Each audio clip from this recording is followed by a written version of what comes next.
So this week we'll be talking about the Grumman F4F Wildcat, probably one of the best aircraft ever built. I mean, outclassed in a lot of ways, but as an aircraft and a platform, very good. And it was used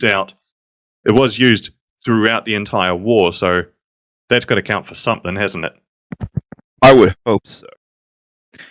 But before we get into that, as usual, we do our introductions. So, hosting this one is me, Callum, from New Zealand, currently riding on 2 coffees, waiting for them to kick in. I think it's a bad thing when you have 2 coffees back to back and it's like, it's not even jump starting the starter engine. Yeah, I think it's time to go to the old shop, aka bed. Nah, I just run on hate. That's all. Honestly, yeah, relatable. Especially at work. Oh, yes. Well, you got me, Greg, over here. I forgot my name for a second. Fuck. I thought it was Garrison. Yes. Whichever one. Yeah. Fuck it. Yeah, you got me over here in Kansas, chilling down in the basement. Got some tea and working on an Asuka Sherman kit. Super pumped to hear about the F4F Wildcat. Oh, nice. And which Sherman are you building for the Asuka? It's the U.S. medium tank composite China Clipper that I'm yep. to a different tank that I'll talk about later. Nice. Asuka Shermans are pretty awesome. I built their jumbo Sherman with the 76mm cannon, and I have their Easy 8 in the stash as well, thanks to Liam. All right. Nice. So, F4F Wildcat. This one's going to be a bit different in the, you know how we usually do like the origins and go through the marks and all of that? The origins of the Wildcat are a bit,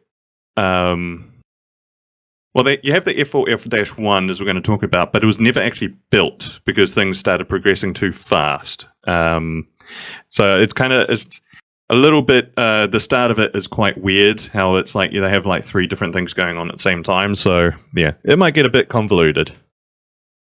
I will attempt to keep up. But first off, in the beginning, it was Grumman versus Brewster. In late 1935, the US Navy issued a specification for a new high-performance carrier-based fighter.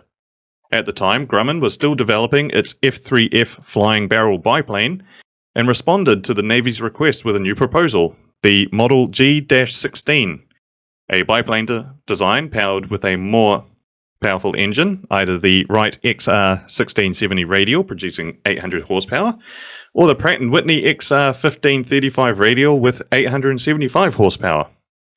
The projected top speed for the G16 was approximately 425 kilometers per hour, or 265 miles per hour. The Navy awarded Grumman a contract to build a prototype, which received the designation XF4F-1. However, as Grumman worked to complete the prototype, the Navy also commissioned a competing design from the Brewster Aeronautical Corporation. Brewster's submission, designated the XF2A-1, was a sleek, modern monoplane, offering a stark contrast to Grumman's more traditional biplane. Recognizing the shift in naval aviation and the growing promise of monoplane fighters, Grumman's lead designers Dick Hutton and Bill Schwendler, whatever, stupid name. Sounds very German. Yeah, just a little bit. Revised their approach. They reimagined the XF4F-1 as a mid-wing monoplane. And in July 1936, the Navy approved the redesign. The updated concept, designated Model G18, was given a new prototype designation, the XF4F-2. So basically, can't even really talk about the X4F-1 because it never existed. You see here, on the right-hand side for all you viewers on YouTube, we have 2 diagrams, 2 photos here, 2 pictures. The top one is Grumman's initial X4F-1, the biplane style. It kind of looks like a stubby Corsair with 2 wings, in a way. I said I kind of fuck with it. Like, I know it was never built, but like, brother. It looks good. Looks nice. And then down below here we have, of course, the prototype from Brewster, the XF2A-1, which will be known as the Buffalo. So you see here, Grumman were going for a more traditional style because, of course, especially back then in the 1910s to 1930s and 40s, the Navy especially were quite conservative with new designs. And so, back then it was in the late 30s, biplanes were still a big thing. They were quite reliable. Monoplanes, not quite as much. Like they're still figuring out how a monoplane should work versus a biplane. So they tried to keep things, if it works, don't fix it, in a way. Yep. But then someone manages to design something much better, then it's like, now we have to figure something out. And they're literally designing the X4F-1, and suddenly they saw what Bruce was doing. They just went, oh, fuck, we need to change. So the X4F-1 never left the drawing board, and I am kind of sad about that. Honestly, yeah, because that's a very unique little biplane right there. Honestly, the Grumman biplanes, like the F2F, the F3F, all of them, they look so cool, and they all have this fuselage landing gear, which makes them very unique. In fact, the origin of that plane line was it's like the F2 or the FF, the Grumman FF, which everyone in the Commonwealth will know it as the Goblin. You know that little biplane that Don's been building? Yes. That he had so much fun with? Yes. That is the FF. That is the Grumman FF, or he did it in the Goblin. That was the origin for that entire line, believe it or not. Okay.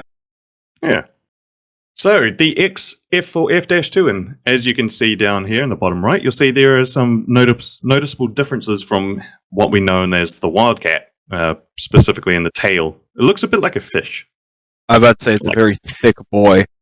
Yeah, well, it's thick, but then it goes down to the thin at the end. It doesn't look right. Anyway, the XF4F-2 made its maiden flight on 2nd of September 1937, piloted by Grumman test pilot Robert L. Hall. The aircraft was a mid-wing monoplane with fixed-span, non-folding wings and featured a Pratt & Whitney R1830-66 air-cooled 14-cylinder, 2-row twin-wasp radial engine, producing 1,050 horsepower. I'll tell you one thing, Pratt & Whitney definitely made bank during the war on their engines. Oh, brother, yeah, they were making hella money. You see why America came out so well after the war. It's like fucking money. Hell yeah, dude. Yeah, much better than after, say, World War I, where they immediately went into the Great Depression. Hey, we don't talk about that. We talk about the Roaring '20s first. Back when cocaine was legal and socially acceptable. Yes. And in everything. Like Coca-Cola. The good times. No wonder they call it the Roaring '20s. They were just ripped 24/7. On God. Okay, it drove a Hamilton standard 3-bladed variable pitch propeller, the landing gear in a tail dragger configuration, retained Grumman's signature hand-cranked fuselage-mounted retraction system with a narrow track. Also for this, so it's hand-cranked, right? You got to crank a handle to raise and lower it. Guess right. How many times you had to turn it to get the landing gear up and down? Ooh, let's say 10. Try 66. Oh Yeah, God! Those pilots had pretty big forearms, I'd say, if you're having to do that. I hope you don't need an emergency landing. Fuck. It's like, come on. It's a bit like the end scene in Memphis Belle.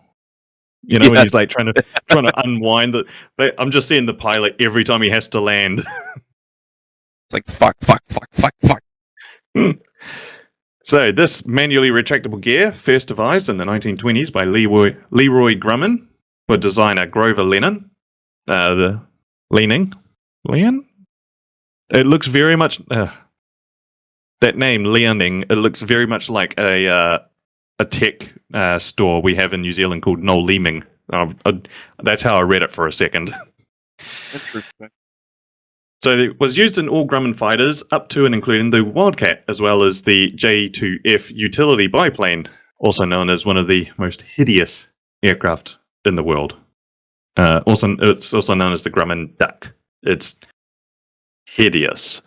Hearing the name duck on an airplane is not very like comforting. Oh, just have a quick search of what it looks like. It's. I need a model. I want to build a model of it. It's so hideous. Unfortunately, this gear was prone to malfunctions, and failure to lock fully in place during landings led to numerous accidents.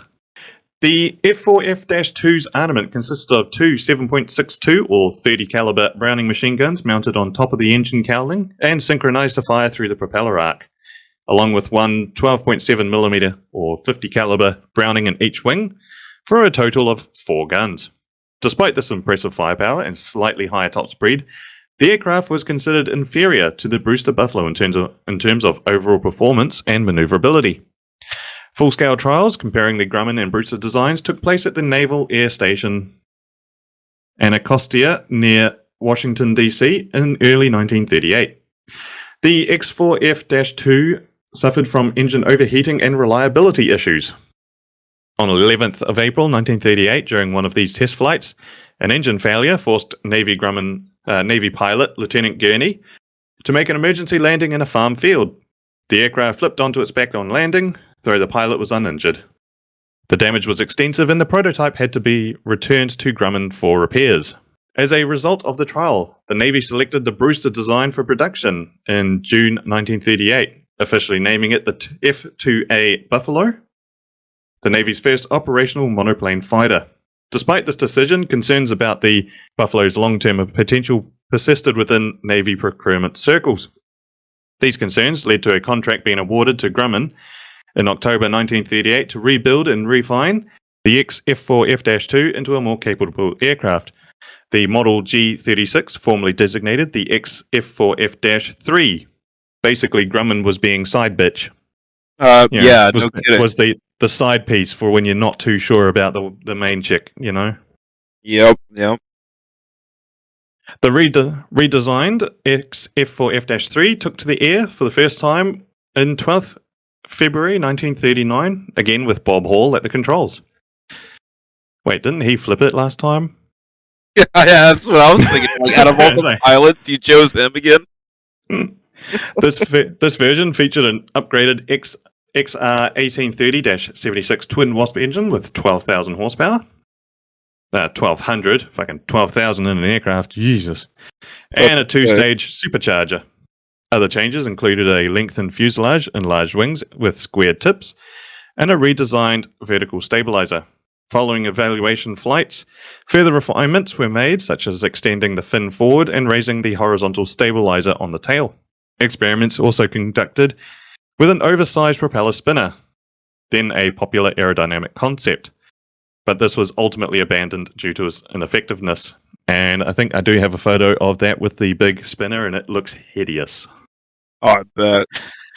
The improved performance of the F4F-3 impressed the Navy, which placed a production order for 78 F4F-3s in August 1939. The first production aircraft flew in February 1940, and the Navy formally accepted the type in January 1941. In the fall of 1941, shortly before the United States entered World War II, the aircraft was officially named the Wildcat. Although it is unclear whether the name had been used informally before, it is referred to here as the Wildcat for clarity. And I got to say, there are no models of the X-F4F-2, but I would love one. I'd love to just have like them all lined up, you know, just to see progression. Right. The F4F-3 Wildcat Part 1, because of course this variant was used quite a bit in the early stages of the war. It did its, and to be honest, it can be said that it just did its best. Although there are a few notable pilots to come out of this aircraft. So, in the wake of initial US Navy procurement of the Grumman F4F series, additional export orders were placed, including a notable contract from France. These export variants, designated the G36A by Grumman, were powered by the Wright R1820 Cyclone engine in place of the Pratt & Whitney R1830 Twin Wasps used in the US Navy. Following the French armistice in June 1940, the undelivered G36As were redirected to the Royal Navy Fleet Air Arm. Entering British service on 8 September 1940, these aircraft were designated Martlet 1s. Believe it or not, the first time a Wildcat saw combat wasn't with the Americans, it was with the British. The G36A. Yep, sorry? Oh, I was just saying, interesting. Yeah, they actually spent more time up in the Atlantic doing convoy escort, which they were very good at. So the G36A differed significantly from contemporary US Navy F4Fs. Notable among these differences was a modified engine cowling suited for the Cyclone engine, fixed wings lacking folding mechanism standard in later naval fighters, and provision for French-specified instrumentation and armament, which were to be installed upon delivery. Ultimately, the Martlet 1 retained the standard American armament of 4.50-inch Browning M2 machine guns, each with 450 rounds, as used in the F4F-3. However, these aircraft were not fully interchangeable with US Navy variants and featured several structural and system differences. Subsequent British contracts led to the procurement of a variant closer in configuration to the American F4F-3s. These aircraft, designated G36B by Grumman, reverted to the Pratt & Whitney Twin Wasp power plant and retains the updated cowling configuration. In Royal Navy service, these aircraft were designated Martlet 2s. The first 10 Martlet 2s were delivered with non-folding wings and were initially classified as Martlet 3, a designation later reassigned to a separate batch of 30 folding wing F4F-3As, originally intended for the Hellenic Air Force, or the Greeks. Boy, they really suck at they're naming things. Yes. To resolve the duplication, the original non-folding wing aircraft were subsequently redesignated Martlet 3As. Now, that doesn't give you a headache. I don't know what will. Just Wildcat Part 6 or something. I don't know. Yeah, to be honest, this is one of the main reasons that I'm avoiding doing, say, the Thunderbolt.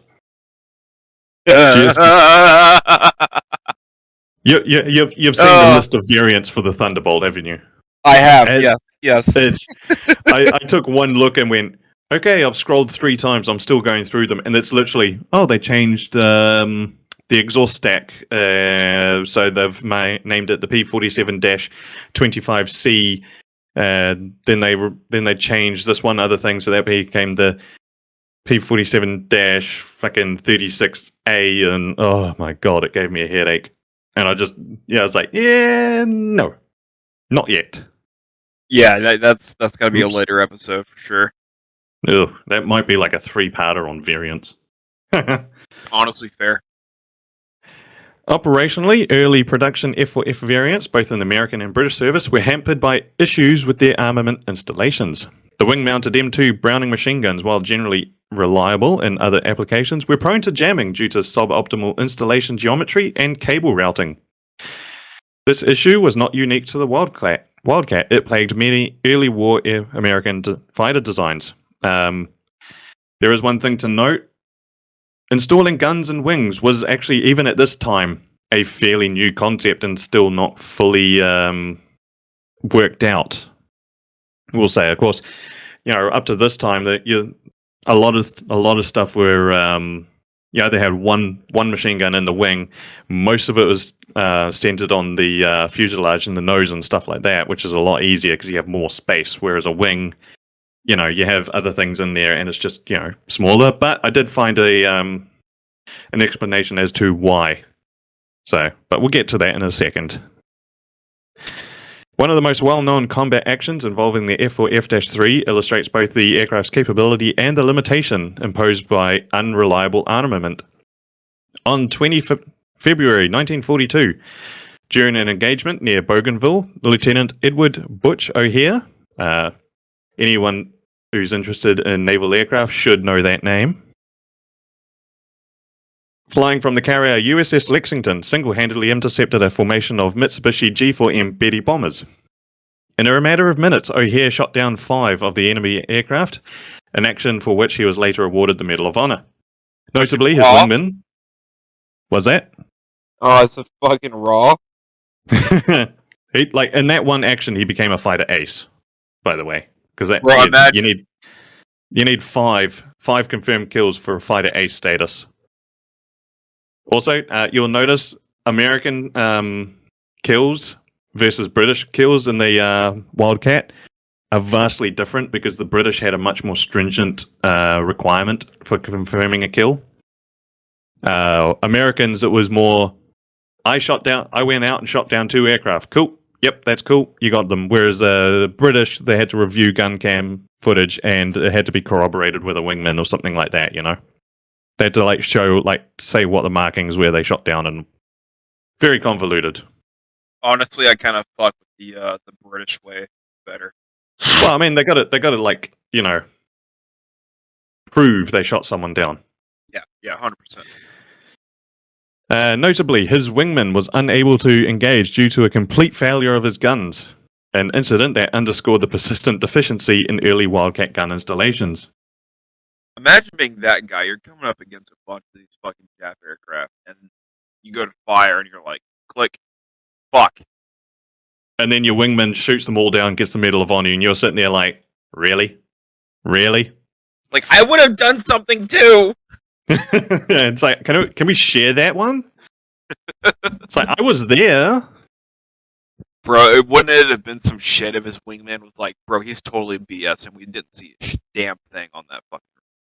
Yeah, be like, what Betty bombers? Nah, I didn't see a thing, mate. Nah, I don't know what you're on about. Oh, bro.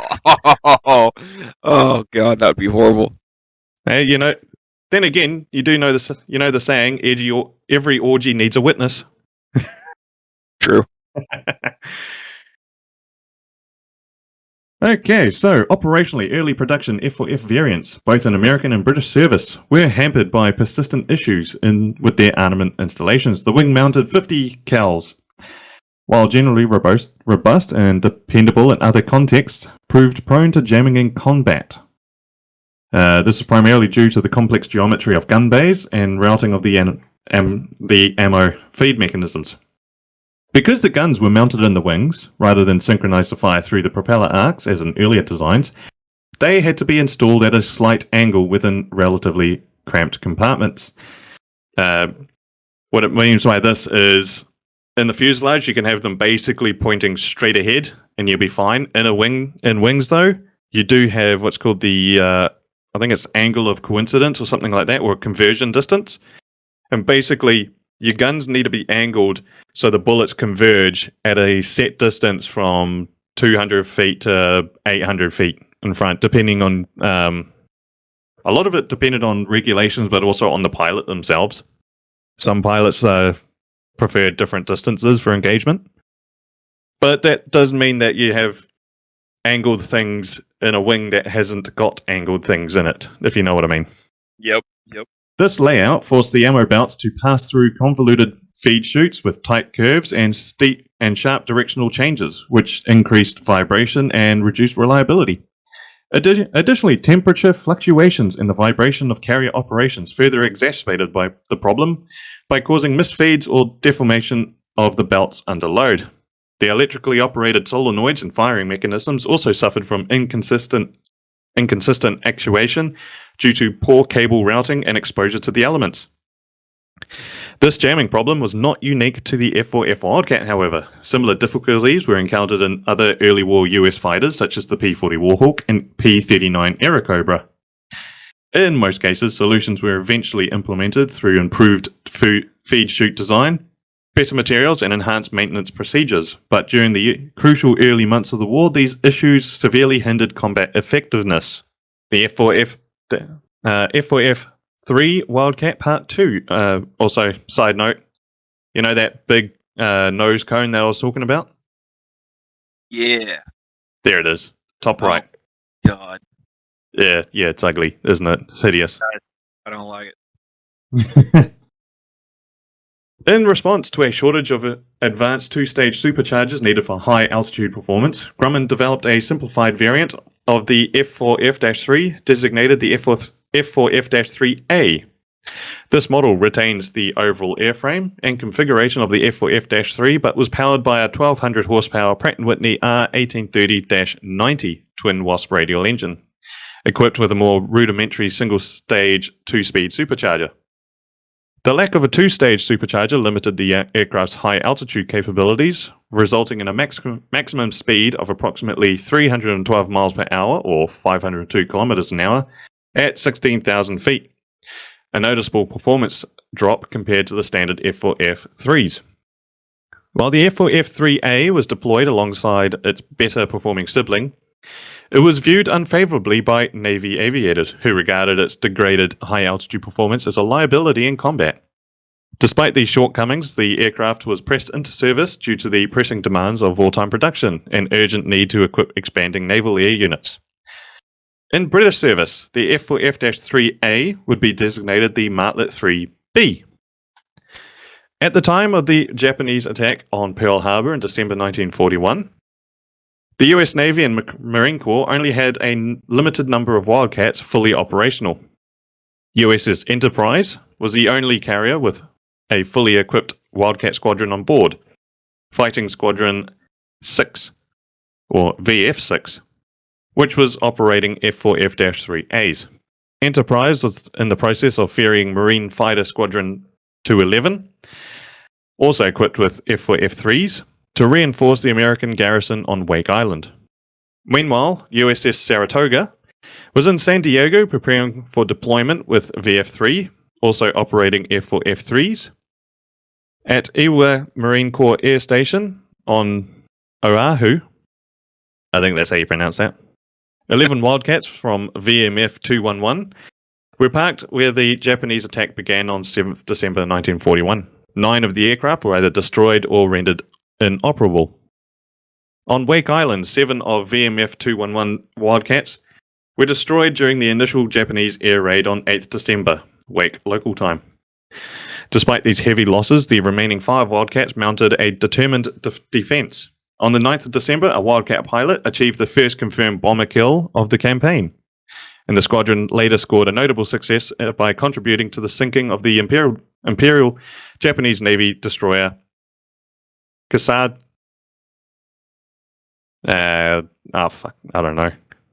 I can't. I always struggle with these sort of names. Kasaraji? Close enough. Dude, I suck at pronouncing shit, eh? Hey, I didn't do it. It's okay. The unexpected resistance forced the initial Japanese invasion force to temporarily retreat, marking a significant morale boost for the American war effort.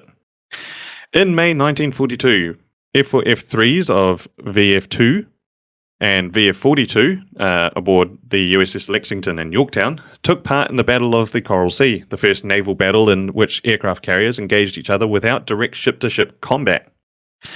The US Task Force opposed the Japanese carriers Shoho, Shokaku, and Sukaku, which were covering the Japanese invasion fleet bound for Port Moresby in New Guinea. Combat experience during this battle revealed significant tactical shortcomings in aircraft carrier doctrine. Unescorted American dive and torpedo bombers suffered heavy losses. Who would have thought? At this point, they were devastators and fucking dauntlesses. They're not the most protected things in the world. Demonstrating that airstrikes without carrier escort were effectively suicidal against alert Japanese fighter screens. You know, the fighter screens that were zeros with pilots who have had about 4 years fighting experience in China. Yep. Yeah. However, due to limited hangar and deck space, most US fleet carriers could embark fewer than 20 fighters, making it difficult to provide both combat air patrol for fleet defense and adequate fighter escort for offensive missions. This mismatch between tactical requirements and available aircraft strength would drive future changes in US carrier air group composition and operational planning. The F4F-3 Wildcat, if you want to build one, you have a few fairly decent options here and a lot of scales to choose from. If you want to build one in, say, 32nd scale, well, you look towards Trumpeter.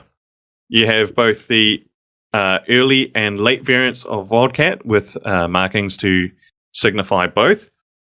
First off, the top one, the early, comes with the pre-war camo scheme, where you have a chrome body and the classic yellow wings and a green tail. Gotta say, I love these schemes the most because they're the most interesting to actually, build and paint.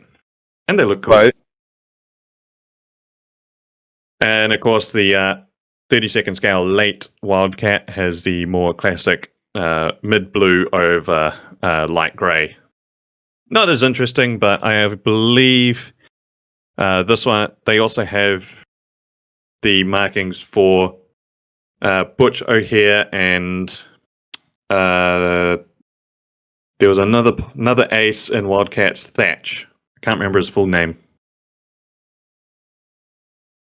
Anyway, if you want to build it in 48 scale, of course, you have the Edard. They have Edward. They have the Weekend Edition F4F-3 Wildcat 48 scale with the pre-war early color scheme, as well as Hobby Boss. They also have in 48 scale. They do have a late version as well in 48 scale. Same deal, same markings. I'm pretty sure they probably based it off the same aircraft, to be honest. And in 72nd scale, we have Hasegawa. They have the yellow wing F4F. As you can see here, it's the exact same markings as the Trumpeter, so they are basing it off the same aircraft. And in 72nd scale, we have the Wildcat, Thatch, and O'Hare markings for both fighter aces, so you can choose either or depending on which pilot you like the most. I probably would go with Butch O'Hare, to be honest. Yeah, that's pretty legendary, leaving your fucking safety of the airstrip and then goddamn carrier. Because O'Hare is an airport now, isn't it? They named an airport after him in the States. That sounds right. That sounds right. I think it's in Chicago, is it? I think it's in Chicago or somewhere like that. Anyway, among the standard F4, F3, and 3A Wildcats, we have a few other very interesting variants. First off is the F4F-3P Wildcat. In June 1942, the US Navy converted a total of 18 aircraft, comprising 17 F4F-3s and a single F4F-3A, into specialized photo reconnaissance variants designated F4F-3P. These conversions were intended to fulfill the role of short-range tactical reconnaissance. To accommodate the photographic equipment, the aircraft's reserve fuel tanks were removed and replaced with Fairchild F-56 vertical and oblique cameras. Despite these modifications, the Ps retained their original armament of 4 50 cal M2 Browning machine guns, allowing them to conduct armed reconnaissance missions in contested airspace. The 3 Ps were first operationally assigned to Marine Observation Squadron 251, which deployed to Esperanto Santo in the New Hebrides, present-day Vanuatu. Not a bad place to be deployed. I was about to ask you, where the fuck is that? Yeah, Vanuatu. Not a bad place. In July 1942. I mean, when it comes to deployment, if someone said, "Oh, you're gonna sit around Vanuatu for a while," I would not complain. Well, where is that? Like, it's the Pacific Islands. Okay. Yeah. From this base in the South Pacific, the aircraft were primarily used for air defense missions and battlefield observation in support of Allied operations in the Solomon Islands campaign. By October 1942, the purpose-built long-range unarmed F4F-7 photo reconnaissance variant began to enter service, gradually supplanting the armed 3Ps. Nevertheless, The 3Ps remained in limited use. A notable example occurred May 1943, when a detachment of 3 F4F 3Ps from Marine Observation Squadron 155 operated from the escort carrier USS Nassau during the amphibious assault of the Attu Island in the Aleutians. These aircraft provided vital aerial photography and battlefield intelligence in support of the landings, marking one of the final operational uses of the F4F 3P variant. And you'll see here we have a couple of photos from that unit. Very nice, very nice. And you can build one if you want. Don't know if you'll be able to find this. This is an Admiral kit. Don't know how good they are. 72nd scale. Has for 2 versions, but this is specifically for the F4F 3P Recon Wildcat, they are calling it. Don't know how good Admiral kits are, but if you are desperate for it, there is a kit for you there. Here's something a little bit different in the Wildcat line of things. We have the F4F3S Wild Catfish. I love the naming. They nailed it on that one, I gotta say. Yeah. So the Wild Catfish was a float plane variant of the standard F4F3. Developed in response to operational requirements for fighter aircraft capable of operating from forward island positions in the Pacific Theater, prior to the construction of conventional airfields. The concept was influenced by the Japanese A6M2N Roof, a float plane adaptation of the Mitsubishi A6M2 Zeke fighter, which had demonstrated the utility of such aircraft in the early stages of the Pacific War.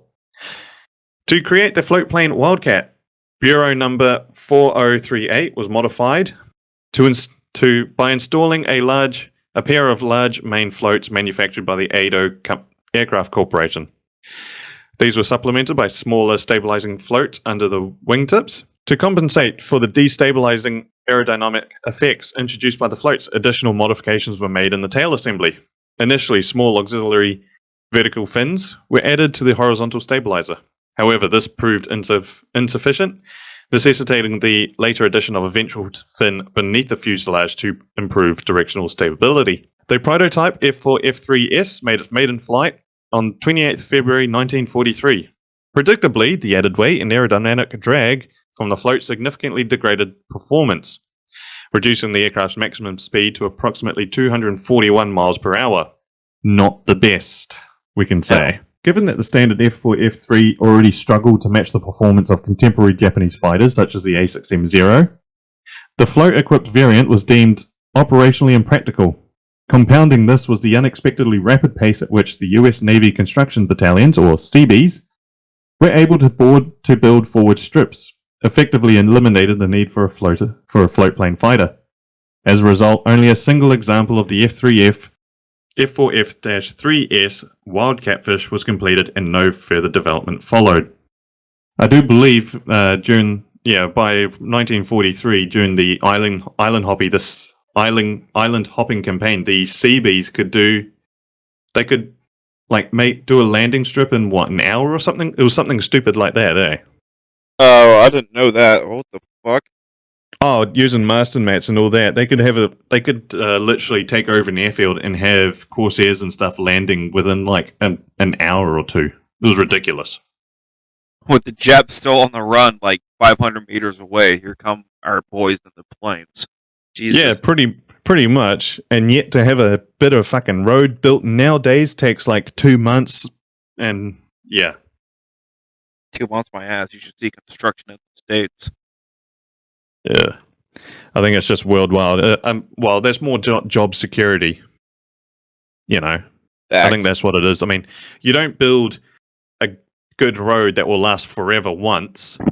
You build a shit road that you have to spend 20 years coming back to fix. Job security. Fair, I guess. Fair. And if you want to build the only wild catfish that was ever built, you have 2 options. You have an A model F4F3S Wild Catfish in 72nd scale. Since it's an A model, though, I would advise everyone don't go near it. I have tried to build one of their kits, and they suck. Or in 48 scale, you have from Hobby Boss, which I have seen a video of a few people building it up, and it actually looks really good. And it has a lot of really good details in it, and apparent, and there's like no fit issues at all. So, yeah, I'd go for the Hobby Boss one. That's rare for Hobby Boss. I've actually seen. I swear I've seen that kit on sale in New Zealand somewhere, and I think that's like $50 someone wants for it. So I'm not too sure. It'll look cool though. Okay, up next, the F4F Wildcat. Introduced into the US Navy service in 1941, I'm just going to call it the 4 from now on because F4F4 is getting a bit repetitive. The 4 represented a significant evolution in the Wildcat series. It incorporated 2 major modifications: an increase in armament from 4 to 6 50 cals, and the adoption of Grumman's patented stow wing system, which allowed the wings to fold horizontally along the fuselage, as depicted in the photo on the right.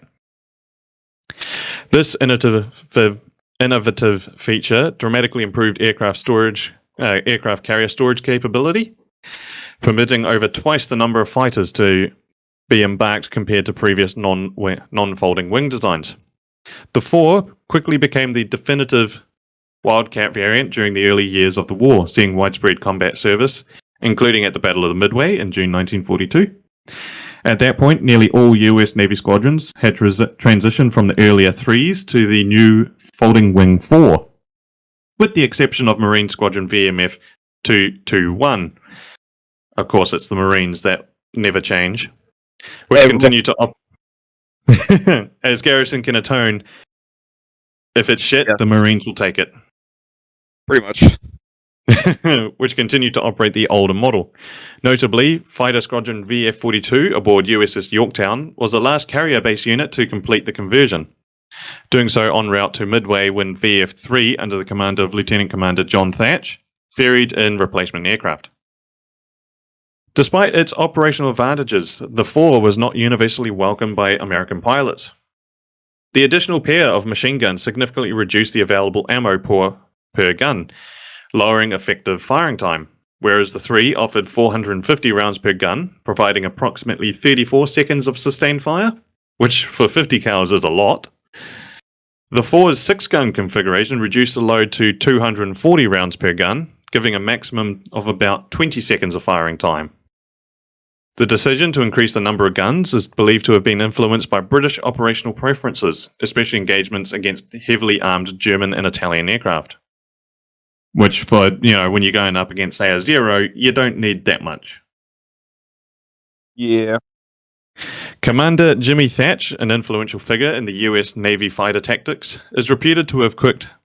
A pilot who cannot hit with 4 guns will miss with 8, reflecting a sentiment held by many aviators. I mean, fair enough, to be honest. Yeah, fair. The structural and armament changes also led to notable performance degradation. The additional weight imposed by the folding wings and extra guns resulted in a lower top speed, approximately 318 miles per hour at 19,400 feet. Fuck, I am struggling today. Sorry, guys. And significantly reduced climb rate. While factory specifications optimistically claimed a climb rate of 1,950 feet per minute, operational experience revealed actual climb performance in the range of 500 to 1,000 feet per minute under combat conditions. Despite these drawbacks, the folding wing mechanism offered a major logistical advantage, allowing an approximate 50% increase in the number of Wildcats stowed aboard fleet carriers. A variant of the F4F4, designated the F4F4B, was produced for export to the United Kingdom. Equipped with a Wright R1820 Cyclone engine and modified cowling, these aircraft were designated as Martlet 4 by the Royal Navy. And if you want to build an F4F4 Wildcat, well, you have a lot of options and some very good ones, I gotta say. First off, if you want to build one in 30-second scale, for 30-second scale, there's not too much. You have Revell, 1970 molding. Although, I'd say if you're going to get this kit specifically, you'd want it because it has a whole bunch of extras. You do get a model of the Wildcat, which is fairly decent in 32nd scale. This boxing, however, does come with a historical book about the Wildcat, as well as decals for 7 of the Wildcat aces. So, that's in cool. terms of what you get for a kit, it's pretty cool. You know, add in those extra stuff like a historical book is kind of nice. I agree. The book part would sell it for me. Yeah. In 32nd scale as well, of course, you do have Trumpeter. Trumpeter do really like their large scale stuff, I gotta say. In 48 scale, you have a whole wide world to choose from. You have 48 from Academy, Eduard, Tamiya, Hobby Boss, Tamiya and Hobby Boss.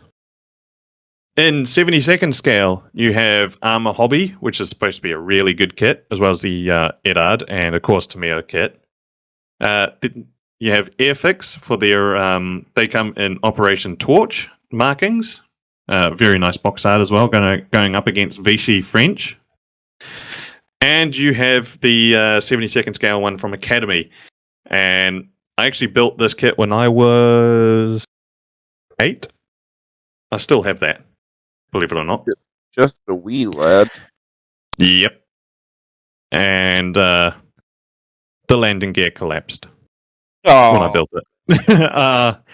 Some things never changed with me, and building things with like no patience is one of them. So it didn't really. And this was, of course, using poly cement back in the day, by the way. So like it took a long time for things to cure. You got a really nice high off it, though.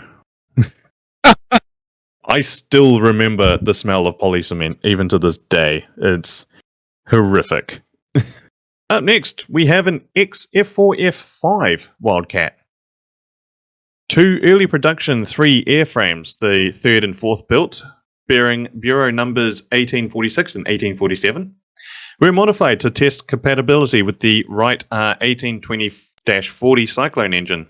These aircraft were redesignated as F4F5 and served as engine testbeds to evaluate the performance and integration of the single-row 9-cylinder radial engine within Wildcat airframes. Here we have one of them. We have a photo of 1846 in trials. I do like when on their prototype engine they have the actual name of the aircraft on the tail there, like its designation. Yeah, that would be cool to make. Yeah, and I believe, looking at this, I think it is just a chrome body as well. I think it's unpainted bare metal. That would be cool. And of course, there are no kits for the F4F5 Wildcat, but if you really wanted to, you could probably build one. You could just modify the engine a little bit. And yeah, you basically just take an F4, F3 frame. After the F4, F4, we have the FM1 and the FM2 Wildcats. The Eastern Aircraft Division of General Motors manufactured a total of 5,280 FM series variants of the Grumman Wildcat. Grumman itself ceased Wildcat production in early 1943 to focus on building the newer and more capable F6F Hellcat. However, General Motors continue to produce Wildcats to fulfill operational demands from both the US Navy and British Fleet Air Arm. By the later stages of the war, the Wildcat was becoming increasingly obsolete as a frontline fighter, particularly when compared to newer designs such as the F6F Hellcat, capable of 380 miles per hour, and the F4U Corsair, which could exceed 446 miles per hour. And is, one of the best aircraft ever built and best looking as well. Yes. Oh, such a fucking sexy aircraft. And they look better in New Zealand markings as well. Hot take. Honestly, I'd have to see. I'll need to send you a photo of one. But I think they look better. We actually have one that flies in Auckland in New Zealand markings.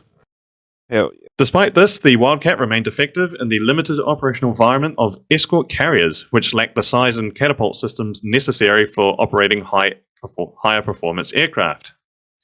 Escort carriers typically operated only 2 aircraft types, the Wildcat for fighter duties, and the General Motors built TBM Avenger for torpedo bombing. The Wildcat's relatively low landing speed and ability to launch without a catapult made it particularly well suited for the shorter flight decks of these vessels.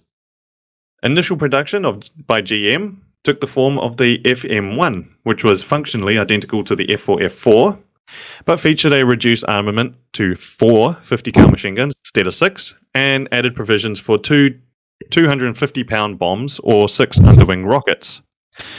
Production later shifted to the improved FM2 based on the Grumman F4F8 prototype.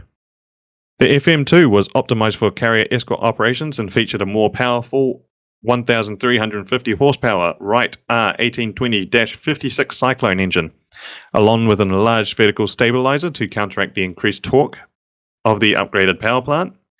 A side note here, the FM1 was called the Wildcat. However, the FM2 had an unofficial nickname as the Wilder Wildcat because it was a more upgraded version. Just something that was kind of cool. So you have the Wildcat and the Wilder Wildcat. I fuck with it. And I got to say, there is something about like the Wildcats with the drop tanks underneath them, just where they're positioned and stuff. It just looks right. I don't know why. It's just like very visually appealing. If you want to build an FM1 or an FM2, you have quite a few options and some very good ones. First off, in 48 scale from Eduard, you have the FM2 Wilder Cat. This is in 48 scale, limited production, comes with a limited decal option, as well as drop tanks and rockets for the Wildcat. Very nice. We have an FM1 as well from Eward in their Profi Pack edition. Hobby Boss has an FM Wildcat in 48 scale. Tamiya has a Grumman FM1 or a Martlet Mark V. I believe that is in 48 scale as well. Admiral also has a Grumman FM2. Don't know how good that would be if you absolutely cannot find one in 72nd scale. But if you're going to go for an FM2, you're better off with the Armour Hobby FM2 Wildcat, just because, Armour Hobby are a very good model kit company.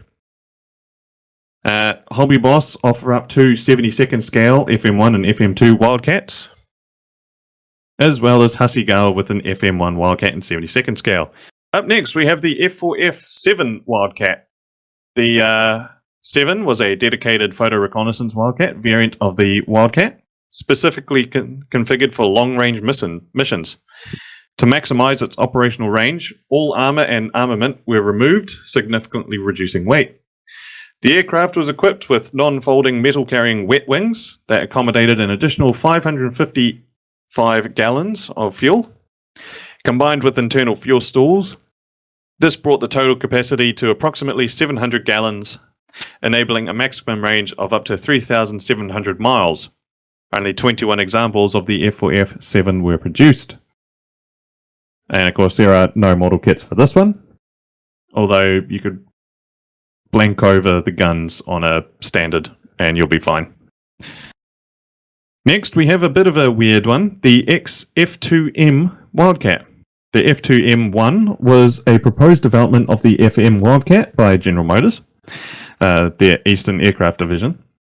It was intended to be powered by the upgraded Wright XR1820-70 radial engine, offering improved performance over earlier variants. However, the project was cancelled during the planning stages and no aircraft were constructed. You can see here they were going to call it the Super Wildcat. It has a bubble canopy instead of a ridgeback, as well as two 12.7mm guns, two 20mm cannons, and 6 HVAR launch stubs for rockets. Hell yeah. Lastly, we're going to talk about the British variants, the Martlet. These shouldn't take too long. At the close of 1939, Grumman received an order from the French government for 81 aircraft designated as Model G36A, intended to equip France's newly constructed Joffre class aircraft carriers, the Joffre and Panlever, whatever, French people, you'll hate me. The G36A was a variant of the standard G36, adapted to meet French requirements and limitations. A major alteration was the substitution of the engine due to export restrictions on the two-stage supercharged Pratt & Whitney R1830 engine used in the F4F3. The G36A was powered instead by a 9-cylinder single-row Wright R1820-G205A radial engine, producing 1,200 horsepower, equipped with a simpler single-stage two-speed supercharger. Additional modifications included the installation of French instrumentation calibrated in metric units, a French radio and gun sight, and a throttle configured according to French standards, where increasing power required pulling the lever backward, in contrast to American convention. French armament was to be installed upon delivery, consisting of 6 7.5mm Dahn machine guns, 2 mounted in the fuselage and 4 in the wings. The first G36A flew 11th May 1940. Following France's defeat in June 1940, all outstanding French contracts were assumed by the British government. The aircraft underwent modifications to conform to Royal Navy specifications. These included reconfiguring the throttle to the standard British format, removing original French-specific components, and replacing the armament with 4 50 cal machine guns mounted in the wings. Hell yeah. Yeah, a significant upgrade, you could say. Just making sure.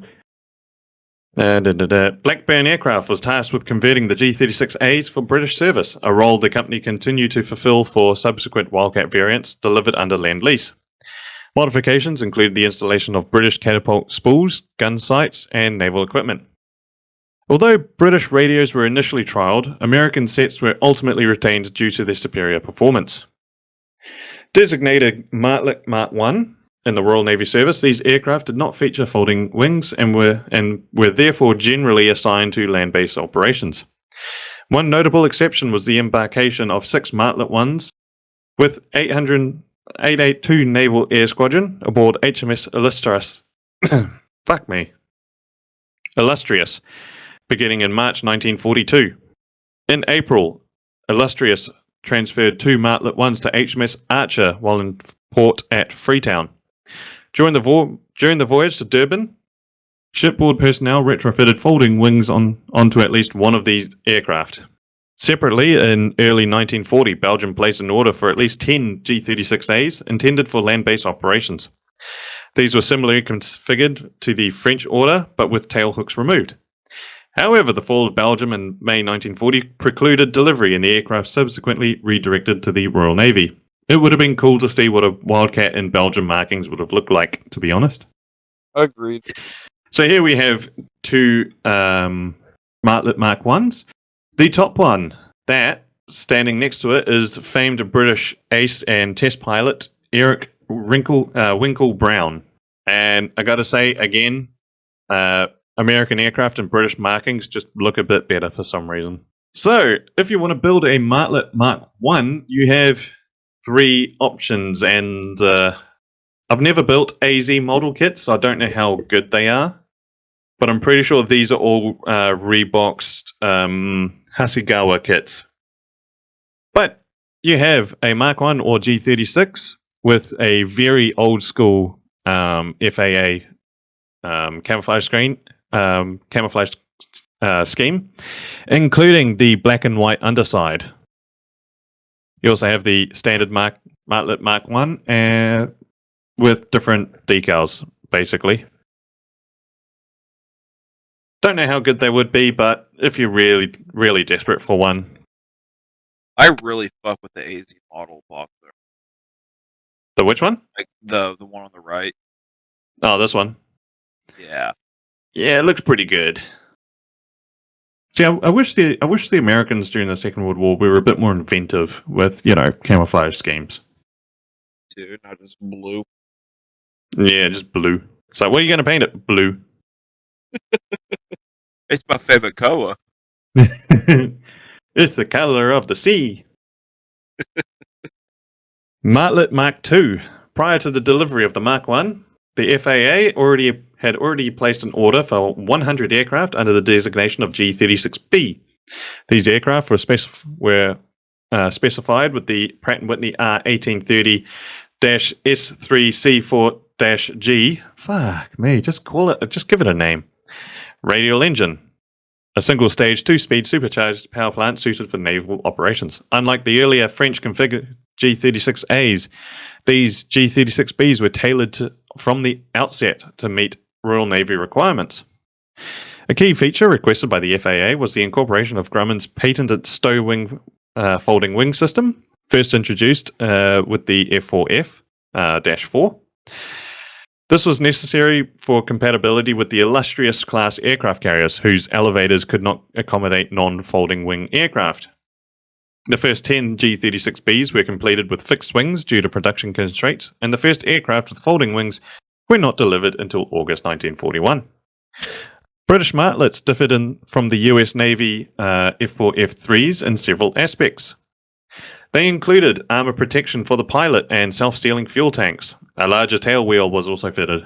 The aircraft retained the American Sting-type arrestor hook and single-point catapult attachment, but were modified with British-style catapult spools for compatibility with Royal Navy launch systems. Deliveries of folding-wing G-36Bs began in August 1941. Of the 100 ordered, 36 were shipped to the United Kingdom and 54 were sent to the Far East. These aircraft entered service with the FAA as the Martlet Mark II. Testing by the Aeroplane and Armament Experimental Establishment, the ANAEE, the Martlet became the second single-seat monoplane fighter to operate from Royal Navy aircraft carriers following the Sea Hurricane 1B's introduction aboard HMS Furious in July 1941. Most Martlet Mark IIs were assigned to the Far East. The first carrier operations involving the type occurred in September 1941 again aboard HMS Audacity, a small escort carrier with no elevators or hangar deck. The ship's 6 Martlets were parked on the flight deck throughout each mission. On its first voyage, Audacity escorted a convoy to Gibraltar, during which a German Focke-Wulf F-200 Condor was shot down. On a subsequent voyage, 4 additional Condors were destroyed, 2 of them by Eric Winkle Brown, who was serving aboard the ship. Martlets were also used to engage submarines detected near the convoy. Audacity was torpedoed and sunk by a U-boat on 21st of December 1941. Of the embarked pilots, only Brown and 1 other survived. Here we have with 2 Martlets, Mark IIs. This one is actually on board Audacity. Was it? No, it's not Audacity. What was the other one I said? I think it's Furious. And if you want to build a Martlet Mark II, Royal Navy, there is only one. Hasegawa in 72nd scale as well.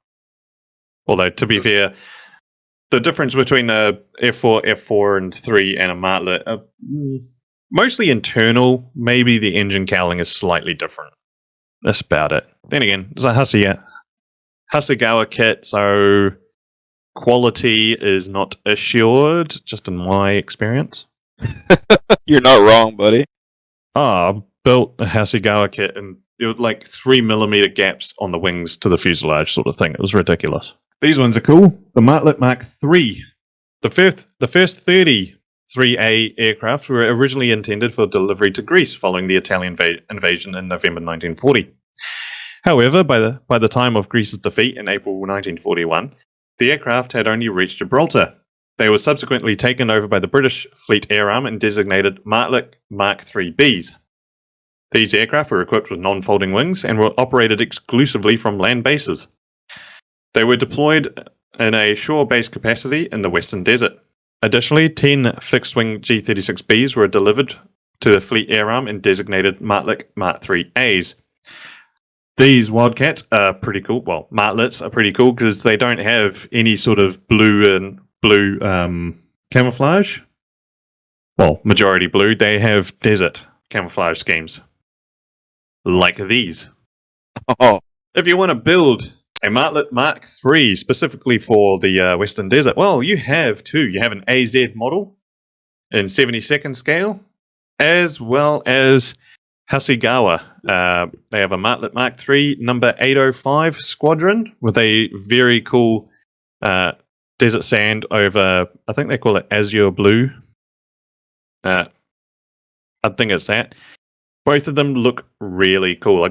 Wildcats and brown look pretty cool, I gotta say. I agree. It's like refreshing. Yeah, it's something different. We like different. We do. Up next, we have the Martlet Mark IV. The Royal Navy acquired 220 F4F aircraft modified to meet British operational requirements. These aircraft, designated the Martlet Mark IV, were powered by Wright R1820-40B Cyclone engines and featured a distinctly more rounded and compact engine cowling.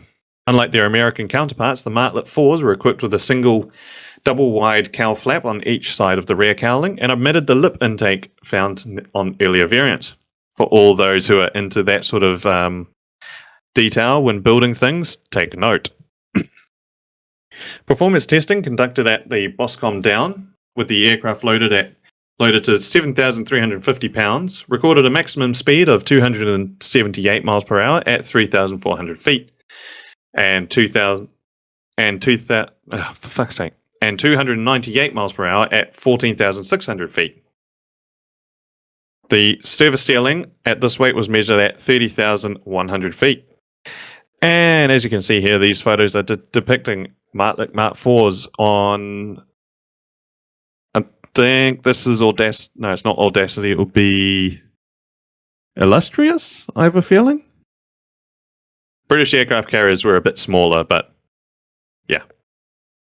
Some very nice photos, I got to say. I think my favorite right there, is going to be the one in the center. This one? Yeah. I wish a company needs to make figures for that sort of pose, like these sort of things. You know? I agree. Like making this as a diorama would be pretty awesome. Yes. If you want to build a Grumman Martlet Mark IV, you only have one option that I could find, and that is from Airfix in 72nd scale. It comes with two schemes.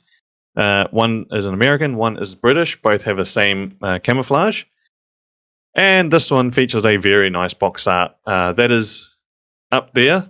It looks like that is a French aircraft, the Loche MB136, I think it is. But it is fighting for Vichy French. Hence why, it's British against French. Because, France wasn't actually on the side of the Allies on a technicality thing. You had the Free French, which was in exile, but then France was Vichy France, and they weren't actually on the Allies' side. Little known fact. I think France got a bit of a free pass, to be honest. Yeah, sounds like the French. The Fleet Air Arm acquired a total of 312 FM1 Wildcats, a variant of the Grumman F4s produced under license. Initially designated the Martlet V under the Royal Navy's naming convention, these aircraft were functionally similar to the F4F-4 but featured several notable modifications. Therefore, the FM1 retained the manually folding wings and armor protection of the 4s, but reverted to a 4-gun armament configuration. This restoration of the original armament arrangement was intended to improve sustained firepower by increasing the ammo available for each gun, addressing a common complaint among pilots regarding the 6-gun layout limited firing duration. The FM1 also introduced provisions for underwing stows, including hardpoints capable of carrying either 2 250-pound bombs or up to 6 5-inch rockets, enhancing its utility in the fighter bomber and anti-submarine roles, particularly from escort carriers. In January 1944, the British Admiralty implemented a standardization policy to align nomenclature for US-supplied aircraft across the services. As part of this change, the Martlet V designation was officially discontinued, and the aircraft were redesignated Wildcat 5s. These aircraft served in several features, including operations in the Atlantic for convoy escort, anti-submarine patrols, and in support of amphibious landings, where their rugged construction and reliable carrier handling characteristics made them particularly well suited for duty aboard small escort carriers. Side note, when they were used in land-based, taxiing was a bit of a problem, just because of the narrow undercarriage. They were very bouncy. Now, if you want to build a Martlet V, you have two options. First off, in 72nd scale, of course, you have a Hasegawa. And if you want 32nd scale, you have one from Revell. Both of these kits come with the same markings, by the way, if you look at it. Oh, really? I'm just seeing the F at the back, which is Yeah, you need to see like the actual serial number, but I think they're based off the same aircraft. So, the very last variant of the Martlet is the Martlet Mark 6. The designation Wildcat 6 was assigned by the British Air Ministry to the FM2 variant of the Wildcat while in service with the FAA. The FM2, developed and produced by General Motors Eastern Aircraft Division, was lighter and a more powerful version of the Wildcat, optimized for operations from smaller escort carriers. It featured a more powerful Wright R1820-56 engine, rated at 1,350 horsepower. A taller vertical stabilizer was used to counter the increased torque and reduced airframe weight for improved performance. The Wildcat 6 became the final and most capable variant of the type to serve with the Royal Navy, where it was employed extensively in convoy escort, anti-submarine warfare, and support roles across multiple theatres during the later years of the Second World War. You'll see in this photo down here, this is typically how the British stored aircraft on escort carriers. They had these outriggers, so the tail wheel was connected to a little hook, and then the whole aircraft actually like hung over the side of the deck to allow for more space on the actual flight deck. So, pretty interesting design. I'll be a bit scared about climbing up onto the wing to actually get into the cockpit like this, but needs and musts. Looks cool either way. It looks badass. I'm just thinking from a modeler standpoint, the amount of photo etch they would utilize for that.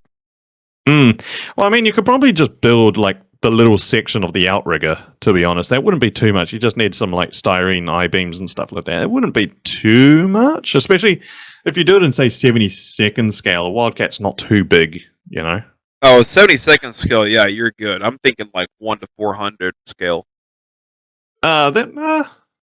You'd be alright on that. 1 400, 350 scale, something like that. You'd be alright. And if you want to build an FM2 Wildcat or a Martlet 6, well, you have one from Sword in 48 scale and AZ model in 72nd scale, both with two differing blue camouflage schemes. I like the one on the left. I prefer the one on the right, but that's because, roundels. Fair. Either way. And to conclude the Wildcat, we'll just go through. This is a bit of a visual aspect for all those watching the video, but for all you listening, I will describe the different variations that the Wildcat color schemes are actually operated with. So first off, you have the classic yellow wing scheme, where you have the bare metal fuselage, green tail. Top of the wing is yellow, bottom of the wing is the bare metal as well.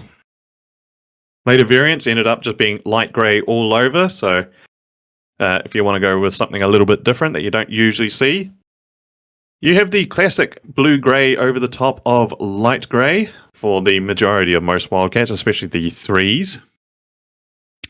Some Hellcats, you'll see down the bottom here, tried to imitate the Hellcat and Avengers and Corsairs in later war. You have the white underside. The middle section is a sort of grey, bluish grey, light blue, whatever you want to call it.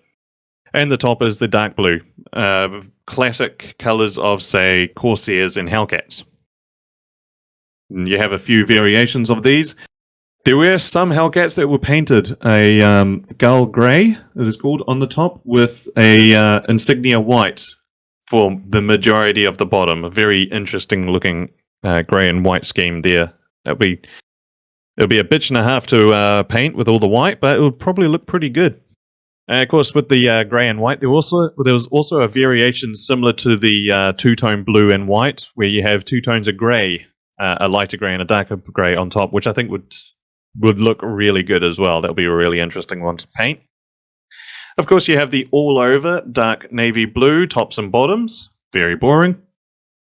The French did have an idea of how they wanted theirs to be painted. You have a light grey all over with the French navy roundels, which is of course the French roundel but with a giant anchor going through it, which kind of looks pretty good, I gotta say. For the British variants, first off, you can have a lot of the Wildcats had a sky, what the British call sky as the underside, as well as extra dark sea grey and dark, what is it?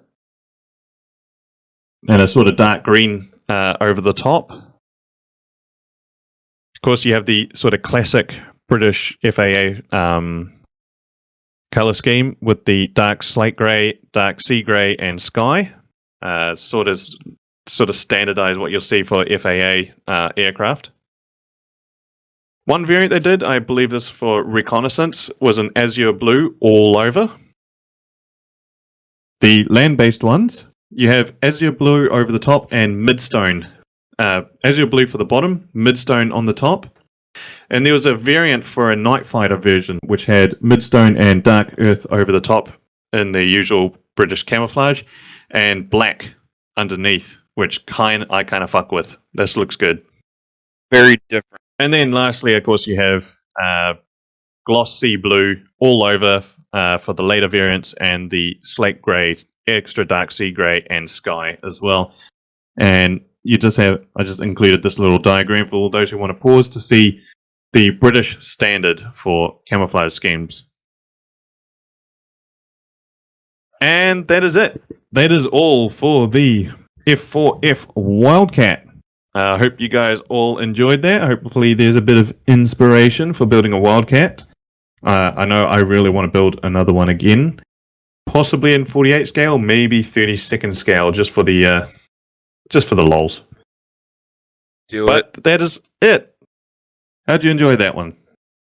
That was good. It's good stuff. Wildcat is one of my favorite aircraft. I think it's just a very nice looking aircraft. I gotta say, there's a lot of people that say it looks very boring. I just think it looks nice. It looks robust. It looks like it just did its job. Yeah.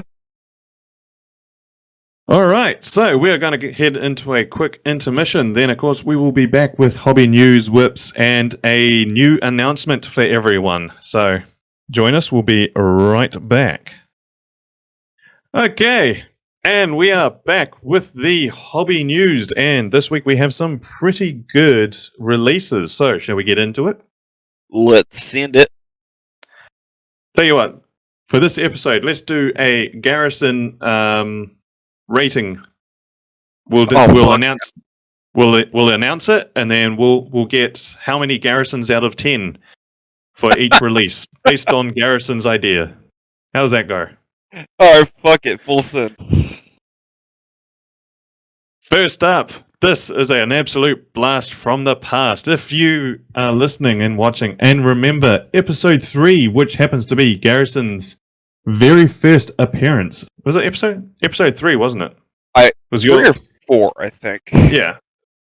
I think it was fuck, it's been so long I can't even remember. However, Garrison's very first episode with the Micro Machines podcast, we were talking about this tank, the Neubel Fauseg, which took us so long to figure out how to pronounce, and we required Val at the time. We did. So this is Amusing Hobby is re-releasing a 35th scale Neubel Fauseg, the Panzerkampfwagen 4 Krupp Gepanzerte aus Frank or whatever. It's the German multi-turret tank. This is the Krupp armored version for the Norwegian campaign. So, of course, if you refer back to the episode we did on this, there were 2 variants released, only 5 of them in total. 2 of them, in the main turret, you have a 75 and a 37 cannon sitting side by side. So this variant, the Norwegian campaign, has them both horizontally. The other variant, of course, has them vertically. I prefer the look of the horizontal one. So, yeah. Amusing Hobby. I've never built one of their kits before. I wouldn't mind trying them, but for me, I would really love to have this in my collection. Garrison? It's a cool subject, but I probably wouldn't build one myself. How many Garrisons out of 10? Oh god, it's a cool subject. The box art's awesome, and like you said, it was first episode for me, which gives it some brownie points. So I'd say like a 6 to 7 Garrison out of 10. 6 to 7 Garrisons. That'll do. That's a pretty good result. Up next, Italeri are releasing in 72nd scale a P51D Mustang. However, this is a reboxing with new decals. This is their World War II Aces boxing. Comes with 5 decal sets. You have Major George E. Preddy, Lieutenant Colonel George C. Mayer, Captain John J. Voll, Major Richard Pete Peterson, and Major Leonard Kit Carson. So this is just a re-release of the Italeri P51D, but just with the Fighter Aces markings. Which, if you're into that kind of stuff. Yeah, you know me, I'm not big on building aircraft. It's a rebox, and it's Italeri, but the decal option's pretty 6. And it's a must. Up next, from Amusing Hobby again, they are reboxing their VK3002 DB. This is a heavy tank. This one was actually being prototyped at the same time as, say, the Tiger 1 and stuff like that. It's just the Tiger won out the contract. So this is more of a what if the VK3002 had been selected over the Tiger. So 35th scale, yeah, it's an interesting design. It's an interesting concept. And if you're into that sort of German what if, which I know a lot of you weirdos are into, so, admit to yourselves and to us. Look, I'm going to be honest, Chief. That looks like a mixture, like if a T-34-76 and a Panther had a baby. And there was an issue with the birth. Yeah. I gotta say, so wrong. Like, the hull and chassis, yes, and then the turret is no. Like this Martlet is a no. Yeah, not into. I'm not into it, but at the same time, I am into it because it's so hideous, and you know me. Yep, no, I'm feeling you there, buddy. Same here. It's just like, God, you're so goddamn ugly, but so interesting. Yeah. What's it on the Garrison scale? Probably throw her up at a 6. A reluctant 6, shall we say? Yeah. Next up, in 16th scale, of course, Gecko Models released their Pack 40. Well, of course, you need some ammo for it, so they are releasing the German 7.5cm Pack 40 ammo boxes with shells set. This will include a whole bunch, such as high explosive and armor piercing. So this is primarily just an additional kit to add on with their later release of the Pack 40, which is kind of just nice to do, to be honest. Gives you some options for dioramas. Only because, like Callum just said, you've got options for dioramas, and it's for like a not so covered subject, like anti-tank guns. I'm gonna give this like a 7. I mean, these can be used for if you're building, say, Panzer IV in 16 scale as well. So there's that as well. But then you can see in the box art, you do get a whole bunch of different types of ammo and stuff. So that's nice. It's a nice detail. It is. It's a solid 7. If it was 35th scale, I'd give it a 9. But I hate 16th scale with a passion. It's like me. It's G.I. Joe scale. Yeah. Up next, a reboxing. This is Hobby 2000 reboxing the Academy 35th scale AH-1Z Viper.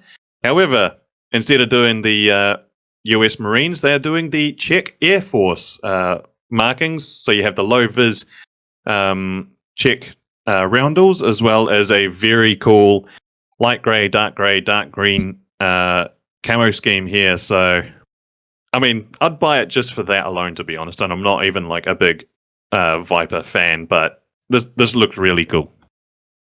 I love the Viper. Badass helicopter. Seeing it do close air support at night is really cool. And yeah, it's a cool camo scheme. It's check. It's 35th scale. I'm giving this hoe a 9. Oh, a 9. I'd say the only thing you'd have to worry about is it is an academy kit, so I give this hoe an 8.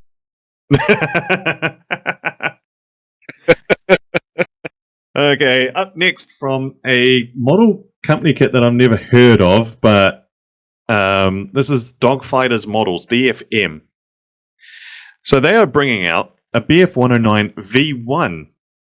The V1 is the very first prototype of the 109, which this is in 72nd scale as well. And I got to say, I would like to have this kit purely because it is the very first of the 109s, and I love prototype and early versions of stuff. So, like for me, I would love to have this one because it's got the twin bladed prop.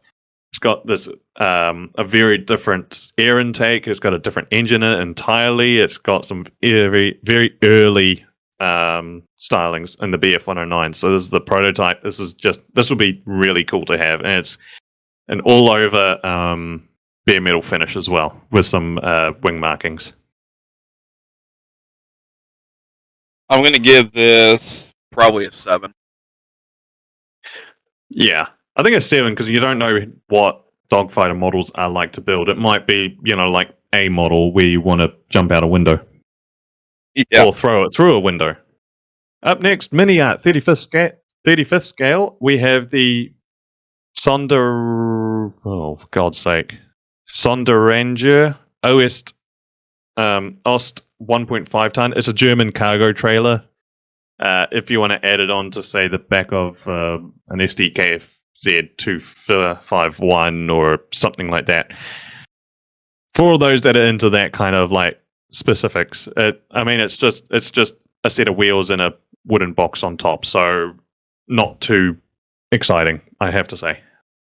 Yeah, not really feeling this one, buddy. Yeah, she'll go with a 3, shall we? Yeah, that's exactly what I was thinking. Yeah, and it's not that nice to look at as well, especially the wheels. Those are Literally, when you first pulled it up, I thought to myself, "Damn, it looks like the Crouch just invented the wheel." Yeah, badly. Up next from Verifier, in 35th scale, we are getting a Curtiss SB-2C Helldiver. This is, of course, the a dive bomber, naval dive bomber that replaced the Dauntless. However, if you go on Rex's hangar, you'll find that the Helldiver was definitely not a very good aircraft, especially when they made it. I think they had to do something like 600 changes to the aircraft to actually make it feasible. However, don't know what Verifier are like, but a Helldiver in 35th scale, I definitely wouldn't be able to pass up on. Just because I quite like the Helldivers. Yeah. Just because it's 35th scale, I would buy this kit. So I'm giving this probably like an 8. Yeah, I'd give it an 8 just for the subject alone. The only reason I don't know what Verifier are like. So, up next from Special Hobby in 72nd scale, 2 releases of the P40E Warhawk. This is in the Tigers and Sharks camouflage scheme. So this is primarily just an updated reboxing with new decals and stuff like that. However, Tigers and Sharks scheme. So instead of the classic shark nose, you have a very deformed looking tiger, which it looks weird, but I don't know. Yeah. I'd say most people didn't know what a tiger looked like back then. Yeah. I mean, it's a P40, so it's nice, but it's Special Hobby, though, so there's probably better boxings, to be honest. Giving it like a 6. Yeah. Oh, what the fuck? From Miniart as well in their What If series. In 35th scale, they are releasing a cylindrical fighting vehicle. The Are those Ishkas? Yes. So these are the Miniart released years ago, the ball tanks. Well, this is the this is basically the infantry fighting vehicle of the ball tanks. You have 4 Dishkas in ball mountings on the sides. It has a full interior kit, which they're probably just made up. To be honest, these are so hideous that I would like to build one just for the hilarity of it. But other than that, yeah. Yeah, I don't know, Mini Art. You're kind of, yeah. What have you been taking lately? Honestly, bro, like you're not you when you're hungry, Mini Art. Give Snickers. Yeah, it's weird, isn't it? It's a weird. It Go was back actually to like your Stugs. it was conceptualized as well, but I'm not sure how that actually work. Like, you need an engine in there somewhere. I don't know. I'd be interested to see when. I'd be interested to read the instructions just to see how it all fits together. Yeah, that is something I would like to see. Is like what they made the interior look like. Yeah. Other than that, I'll give it like a 4. Yeah, 4 to 3. I'm just like, ugh. Yeah. Oh. So from Fujimi, it is 72nd scale. They are re-releasing their Type 87 self-propelled anti-aircraft gun. This is like the Japanese version of, say, the Japard. What's the British one called? Fuck, I've totally forgotten. But it's the JGSDF Type 87. So it's the Japanese SPAA, basically. Comes in, so this is in 72nd scale. You do get 2 in a box, though. So, you know, you do get something out of it. You get two kits in the same boxing, which is pretty cool. It's a tracked vehicle. It's fucking badass looking. It is 72nd scale, but you get 2 of them. I'm going to give it like a 7. Yeah, solid 7. Oh, God. Next up, from Ryfield Model, they are releasing in 35th scale a Tiger 2, or King Tiger, full interior, and this has the Henschel turret as well, not the Porsche turret. Be interesting to see what it'd be like, but honestly, for me, I'm not a big Tiger fan, so I'm not fully into this one. Full interior would be fun to build up, but at the same time, full interior, you don't see anything unless you replace panels with clear parts. So, yeah. I'm not feeling. 4 for excitement. I'm pretty sure it'll be a good kit to put together, but it's just...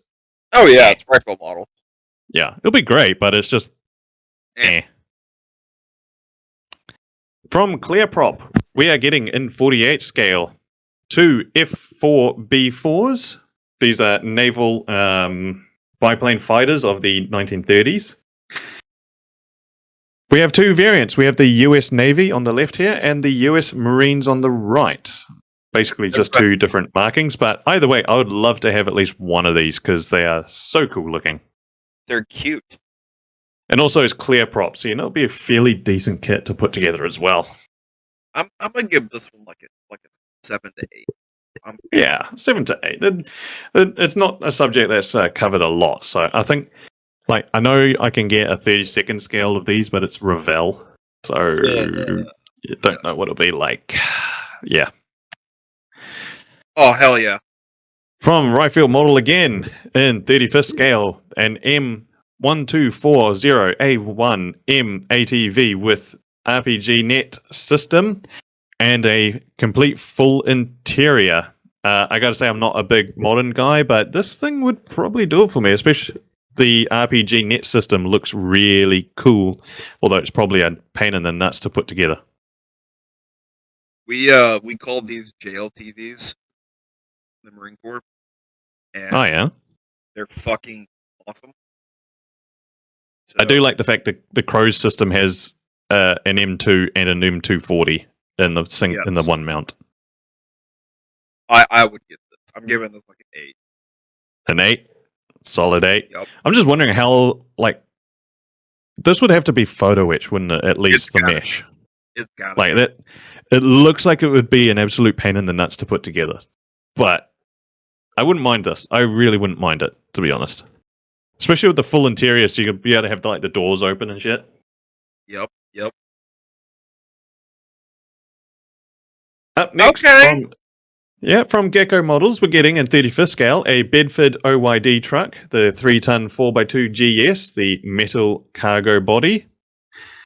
Model includes 4 decal options, photo etch parts, one driver figure. Represents the late production example with a metal cargo body. Can be built with or without the rear canvas cover fitted. Gotta say, Gecko Models bringing out a whole bunch of really cool trucks lately, and a Bedford I would really like to have. I do like the old school air conditioning system of just opening up the windscreen. Yep. But yeah, and I know someone from the podcast who would love to have this one, eh? Oh yes. Oh yes. Don would probably be drooling over this one. 100%. How's it on the Garrison scale? I'm gonna give this bitch a 9. Yeah, a solid 9. This would be yeah. I would love to have this one. Another one from Ryfield Models, a Panzerkampfwagen 4 Aus F2 or a G, depending on which one you want. Comes with workable tracks, 3D printed muzzle brake, and an interior for the Maybach HL120 TRM engine. So you get a fully detailed engine compartment and engine and all of that. Comes in 35th scale, however, it is just another Panzer 4. Yeah, it is rifle model though. Yeah, I do like the fact it's got like the 3D printed muzzle brake, so you don't have to worry about a seam line. Although Yeah, the barrel though probably will do. I don't know. It's another Panzer 4, so I can't get too excited about that. yeah, it's just I'll give it like a 6 just because it's rifle models. Yeah. And Okay. lastly, from so this is Resin Tech model, so this is a resin kit. It is an MT-25 light tank. This is a really weird light tank that the Soviets made. This features workable tracks, finely detailed minimal layer lines, and based off the original blueprints, quote, we'll say. This is in 35th scale, and I wouldn't mind trying this out. The MT-25 is really weird. I'm not sure how prolific it was. Don't know how many were built. I'll have to do a bit of research into it, but it does look pretty cool, I gotta say. I fuck with it. I give it an 8. Go for an 8. It'll be interesting to see how it builds up being a resin kit as well. Yes. And that is it for the hobby news. Now we're going to go into just what we've been working on between episodes. And first off is Garrison. Go for it. All right, so I took a little break from modeling, but recently I've completed 2 dioramas that aren't shown here, and I was working on another 2, but I stopped everything to work on this Asuka 1/35th scale M4 composite Sherman that, if you remember me yapping earlier at the beginning of the episode, I'll tell you guys what it's about. So I'm writing a book, and in the book, it's about the 2nd Armored Division from Normandy, their journey to Germany, through the eyes of a new soldier. And there is a specific tank called the Dolly Sioux that was an M4 composite Sherman in the book. So I'm making that, making a Normandy scene with some 2nd Armored Division infantry and the composite tank that I'm going to attempt to make the book cover out of. Yeah, very cool. And this is it's a fictional story, is it? Yeah. It's the book is classified as a historical fiction, so I'm following everywhere the 2nd Armored Division went, and like the timeline, but the characters are not real. Gotcha. Very cool.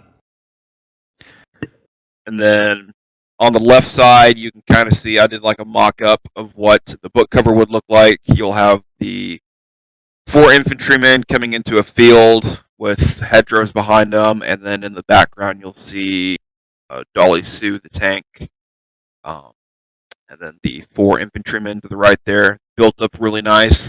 It's a little dragon kit, and I was surprised by how well it all went together. Nice, they're looking pretty good. Like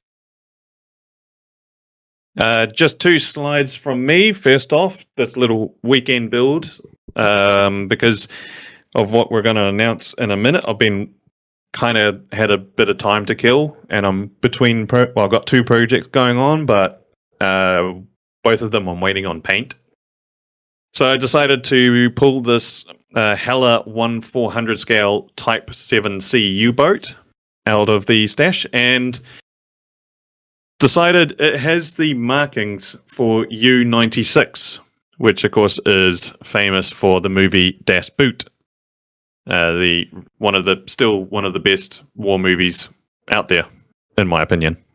So I am making this U-boat as U-96 with the markings and all, as well as the battle damage. Of course, in the story, U-96 gets depth charged and sunk to the bottom, where they have to repair it to try and resurface her.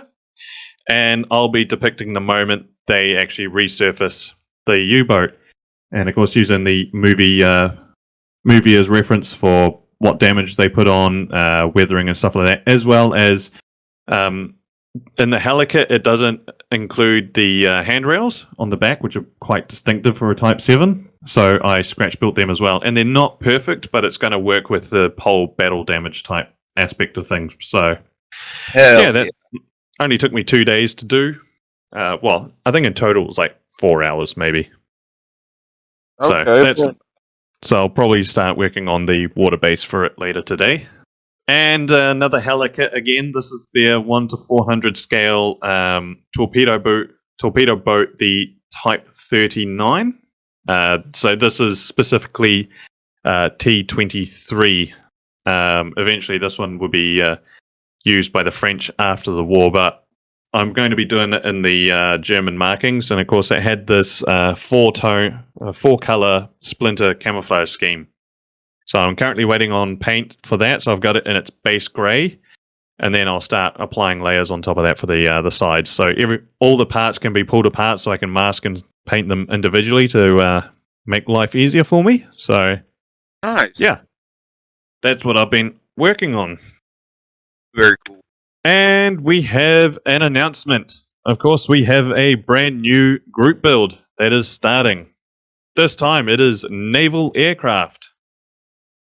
And for naval aircraft, that will mean anything, say, used by the Navy, Coastal Command, anything, if it involves aircraft over water, that's probably the best way to put it. But you have to have it in that scheme. Like, say, if you're going to do a Beaufighter, it has to be in Coastal Command or like an area where it was actually used specifically against shipping and stuff like that. You can't just say, oh, well, say you do a Spitfire Mark 1 in standard and you say, oh, well, the Spitfire was used in naval operations, and it won't work like that.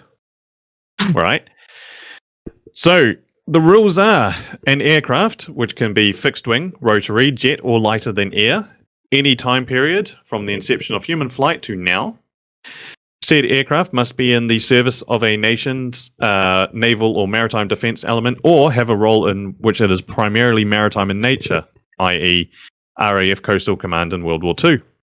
The competition build will run from the 1st of July 2025 to the 30th September 2025. As usual, competition submissions must include a photo of the kit in box as well as 10 detailed photos for judgment. Recreational can include already finished builds or shelf queens. The winner or winners will be announced on a future podcast, and the prizes are to be determined. Watch this space for details. So, if you want to get in on this group build, you just need to let us know via one of our many socials. You can join our Discord, as of course, which is our most preferred, because then we get to chat to you and you get live updates. Follow our Facebook page, Micro Machines Podcast on Facebook. You'll have updates there, as well as a dedicated group build Instagram page, which I'll have the link for in all descriptions for everything. And you can also just get in touch with one of us and let us know if you want to join in on the builds. So we're trying to make this one fairly big in terms of membership. So we encourage everyone, if you've got some sort of naval fighter, naval aircraft, anything like that, come in and join in. Let us know that you want to join in on it.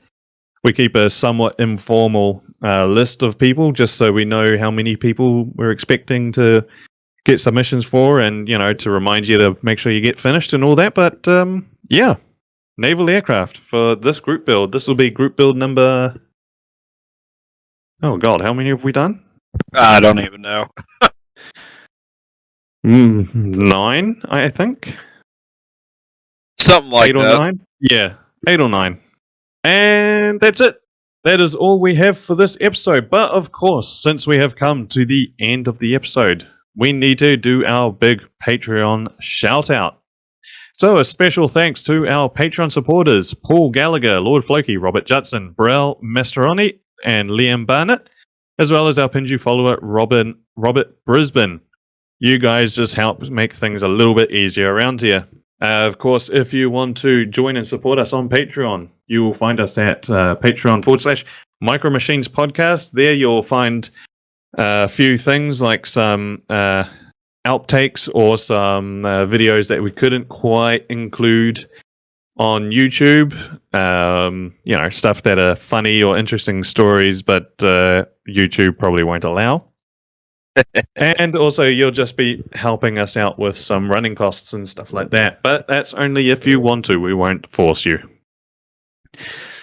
And yeah, that is it. That is the end of the episode. So the last thing I have to do is to close out. So if you have made it this far, thank you for watching and or listening to the Micro Machines podcast. We appreciate all your support.